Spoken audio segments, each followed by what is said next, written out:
1971 সালের প্রজন্ম নাকি নিকৃষ্টতম প্রজন্ম।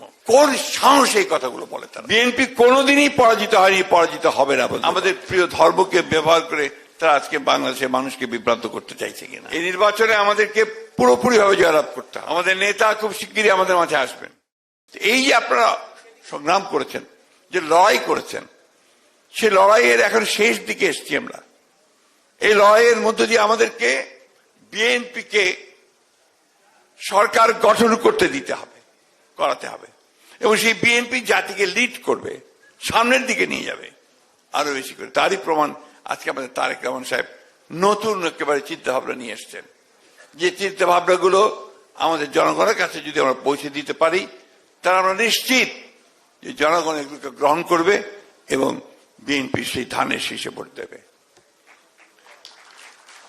আমি আপনাদের কাছে যেটা আশা করছি, আমরা সবাই লড়াই করেছি, সংগ্রাম করেছি একটা লক্ষ্যে, যে আমরা আমাদের প্রিয় বাংলাদেশকে আমরা সত্যিকার অর্থেই আমাদের প্রতিষ্ঠাতা শহীদ প্রেসিডেন্ট জিয়া রহমানের যে স্বপ্ন, আমাদের নেত্রী দেশমাতা আপসীন গণতন্ত্রের নেত্রী বেগম খালেদা জিয়ার যে ত্যাগ, আমাদের নেতার যে ত্যাগ এবং স্বপ্ন, সেটাকে বাস্তবায়িত করবার সুযোগ এসেছে।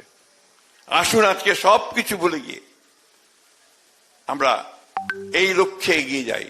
এখন সংগ্রাম, লড়াই হচ্ছে আমাদের এই নির্বাচনে জয়লাভ করবার সংগ্রাম।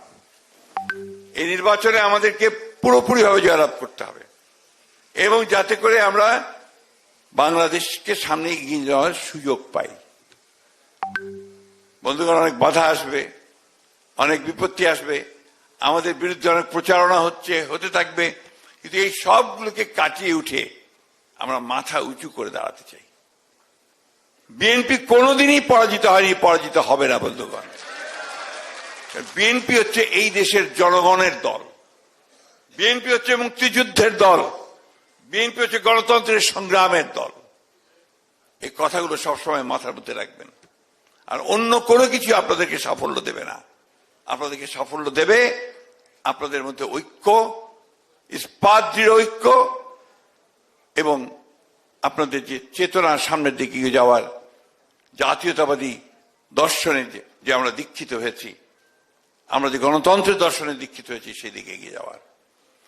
একটা কথা আমরা খুব পরিষ্কার করে বলতে চাই, যে কথাটি হচ্ছে 1971 সাল আমাদের অস্তিত্ব।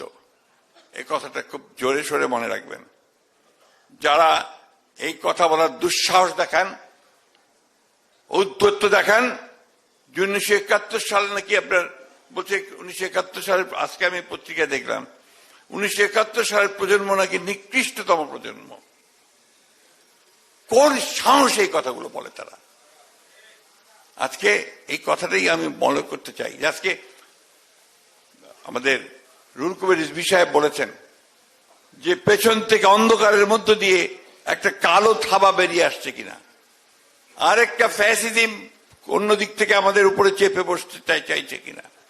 আজকে মানুষকে বিভ্রান্ত করে এবং দুর্ভাগ্যজনক ভাবে আমাদের প্রিয় ধর্মকে ব্যবহার করে তারা আজকে বাংলাদেশের মানুষকে বিভ্রান্ত করতে চাইছে কিনা। আজকে সেই শক্তির বিরুদ্ধে আমাদেরকে রুখে দাঁড়াতে হবে।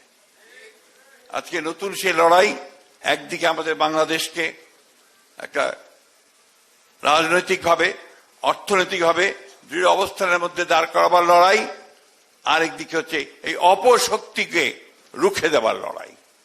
এই দুটিকে নিয়েই আপনাদেরকে এগুতে হবে। আমরা সব সময় ইতিবাচক রাজনীতি করি, আমরা সব সময় অগ্রবর্তী চিন্তা করি। তারই আজকে আপনারা দেখতে পাচ্ছেন যে গত কয়েকদিন ধরে এই কর্মশালা চলছে। আমাদের নেতা খুব শিগগিরই আমাদের মাঝে আসবেন।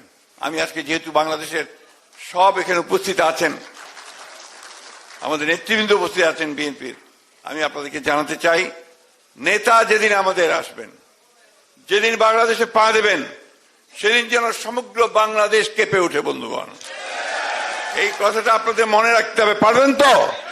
ইনশাআল্লাহ আমরা সেই দিন আমরা গোটা বাংলাদেশের চেহারাকে বদলে দিতে চাই। আমরা সামনের দিকে এগোতে চাই, প্রগতির দিকে এগোতে চাই, বাংলাদেশকে আমরা বাংলাদেশকে একটা মর্যাদার আসনে প্রতিষ্ঠিত করবার জন্য আমাদের নেতার যে চিন্তা ভাবনা তাকে বাস্তবায়িত করার জন্য আমরা সামনের দিকে এগিয়ে যেতে চাই।